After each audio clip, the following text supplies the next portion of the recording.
saudaraku yang dikasih Tuhan di mana sudah berada pada pagi hari ini. Ini seri yang terakhir di dalam Mazmur 27. Kita tahu sekarang bahwa di mana posisi Daud berada. Kita tahu kondisi Daud dari kondisi ketakutan, dari kondisi dia gemetar, sampai satu kali dia berkata, "Maka sekarang tegaklah kepalaku mengatasi musuhku sekeliling aku." Jadi satu kondisi yang takut dan gentar sampai pada posisi Daud berkata bahwa maka sekarang tegaklah kepalaku. Jadi saudaraku yang kasih Tuhan, kita ngerti posisi Daud di mana, karena Daud itu adalah orang-orang yang benar-benar ada aman di dalam naungan yang maha tinggi atau aman di dalam Tuhan. Kenapa dia aman dalam Tuhan? Dia ada bersama dengan Tuhan.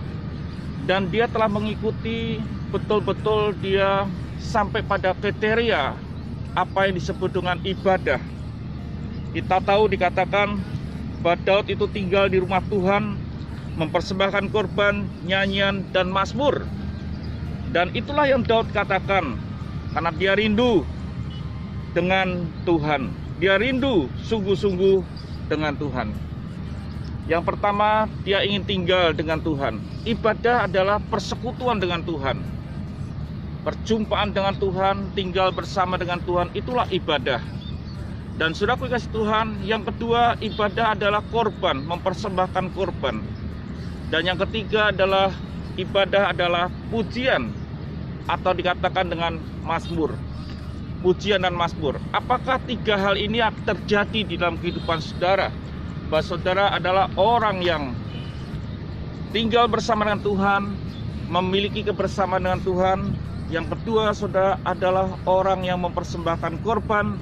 Yang ketiga adalah saudara adalah orang yang bisa bermazmur dan memuji Tuhan. Orang yang ketakutan dan gentar tidak mungkin melakukan tiga hal ini. Jadi saudara yang kasih Tuhan, ada satu bagian yang istimewa yang harus Daud kerjakan dan saudara kerjakan.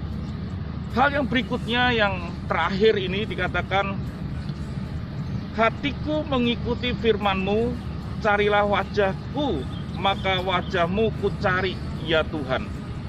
Hal yang terakhir bagi Daud adalah dia mengikuti firman Tuhan. Dia hidup dalam firman Tuhan. Dia hidup di dalam kebenaran Tuhan.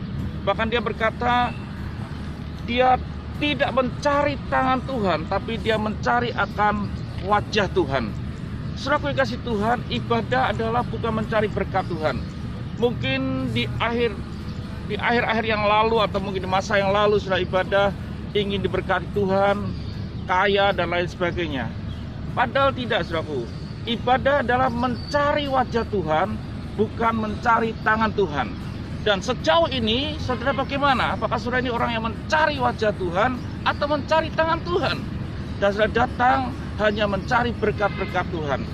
Ketika saya masih kecil, ketika orang tua saya habis pulang pergi, saya sapa dia, tapi saya tidak lihat wajah dia. Saya lebih melihat tangan dia. Oleh apa yang dia bawa di tangannya, itu yang saya pandang, itu yang saya cari. Jadi saudara kasih Tuhan, di tengah-tengah kesulitan akan kehidupan saudara, ketika saudara tinggal di dalam naungan yang maha tinggi, aman dalam Tuhan, maka saudara akan berkata bahwa aku senang bersama dengan Tuhan. Yang kedua, saudara akan berkata bahwa aku akan mempersembahkan korban. Yang ketiga, saudara akan berkata aku akan memuji dan bermazmur bagi Tuhan. Bahkan yang keempat, ya saudara akan berkata bahwa aku tidak mencari tangan Tuhan, tapi aku mencari wajah Tuhan. Berjumpa dengan Tuhan itu sesuatu yang sudah cukup bagiku. Kalau saudara membaca di dalam Matius dikatakan bahwa tetapi carilah dahulu kerajaan Allah dan kebenarannya, maka semuanya itu akan ditambahkan kepadamu. Saudara kasih Tuhan, ada bagian yang saudara mesti kerjakan. Kata firman Tuhan di Matius ini bahwa mencari Tuhan itu jauh lebih hebat, lebih penting.